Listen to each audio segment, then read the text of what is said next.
မိမသားဆိုတာဂုံတိတ်ခါနဲ့ရှင်တဲ့မာနကိုစီပိုင်ဆိုင်ထားဖို့လိုပါတယ်တခြားသူရဲ့အိမ်အောင်ရေးဖောက်ပြန်တဲ့ဆက်ဆံရေးတွေဆိုတာ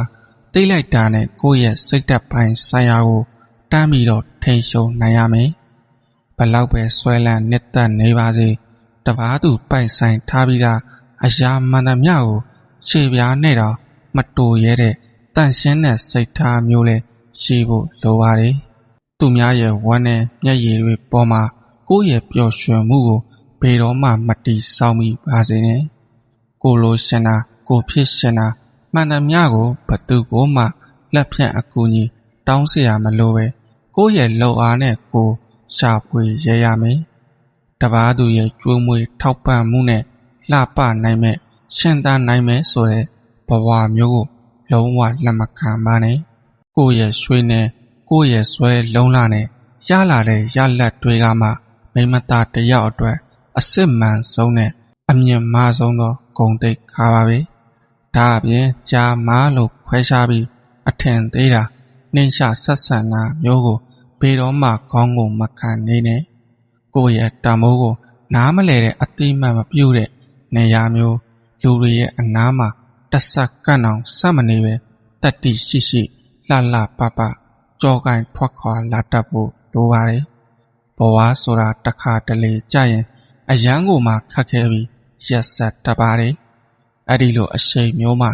ကံကြမ္မာကတွန်းရှာလို့လဲကျသွားခဲ့ရင်တော့ဘသူကိုမှအပြစ်ပုံချမနေပဲကိုယ့်ရဲ့ရှတောက်ပေါ်မှာကိုပြန်ပြီးတော့ရက်တီးနိုင်ရမယ်ဘသူရဲ့မြတ်တာဘသူရဲ့အကူအညီကိုမှ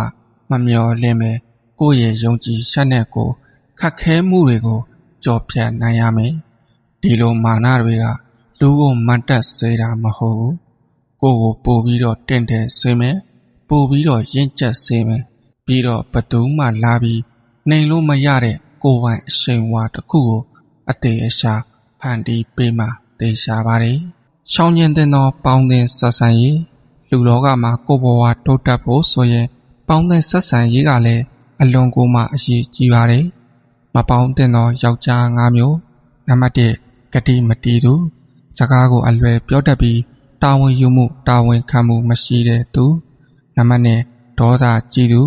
အသေးအဖွဲကိစ္စမှာစ၍စိတ်မထိန်နိုင်ပဲရန်လိုတတ်တဲ့သူနံပါတ်3အပျော်ပါမတ်သူအလုတ်ထက်လမ်းဝစားနဲ့အရက်သေးစားကိုသာအရှိန်ပေးနေသူနံပါတ်4အဆောင်သမားကိုယ်တိုင်ကမကြိုးစားပဲသူတစ်ပါးရဲ့အပေါ်မှာသာမိခိုးပြီးအမြတ်ထုတ်သူနံပါတ်5မိဘကိုမယိုသေးသူမိမိကိုကြွေးမွေးပြုစုခဲ့သောမိဘကိုမှမလေးစားတတ်ဘူးဆိုရင်မိသူကိုမှလေးစားမှုရှိမှာမဟုတ်ဘူးမပေါင်းတင်သောမိန်းမ5မျိုးနံပါတ်1အတင်းအဖျင်ပြောသူသူတစ်ပါးအကြောင်းကိုမဟုတ်မမှန်လောက်ကြံပြီးရန်တိုက်ပေးတတ်တဲ့သူနံပါတ်2ငွေမှန်လွန်းသူလူတို့၏စိတ်ဓာတ်ထက်ပိုင်ဆိုင်ထားတဲ့ပစ္စည်းဥစ္စာကိုသာကြည့်၍ပေါင်းတင်တတ်တဲ့သူနံပါတ်3မာနာကြီးသူမိမိကိုယ်တိုင်အမြဲမှန်သည်ဟုယူဆပြီးသူတို့ဘာကိုလည်းနှိမ်ချဆက်ဆံတတ်တဲ့သူနံပါတ်4တဝန်တော်လုံးသူအကြောင်းမဲ့တန်တရားစိတ်တွေများပြီးပတ်ဝန်းကျင်ကိုပူလောင်စေတဲ့သူနံပါတ်5ကျေးဇူးကံသူကိုယ်အခက်ခဲဖြစ်နေတဲ့အချိန်မှာကူညီပေးခဲ့တဲ့သူတွေကိုမျှော်ပြီးအခွင့်အရေးရရင်ရသလိုဆက်ရှင်းကြော်တတ်တဲ့သူဒီချက်တွေကလူတစ်ယောက်ရှင်းစီရဲ့ကိုကျင့်တရားနဲ့လည်းသက်ဆိုင်ပါတယ်မိမိရဲ့ပတ်ဝန်းကျင်မှာဒီလိုလူတွေရှိနေပါကအထူးသတိထားပြီးပေါင်းသင်းဆက်ဆံတတ်ပါတယ်ကျွန်တော်ကတော့စာပေလေးတွေနေ့စဉ်ဝင်များပေးနေသူဘူဖြိုးအောင်ဖြစ်ပါတယ်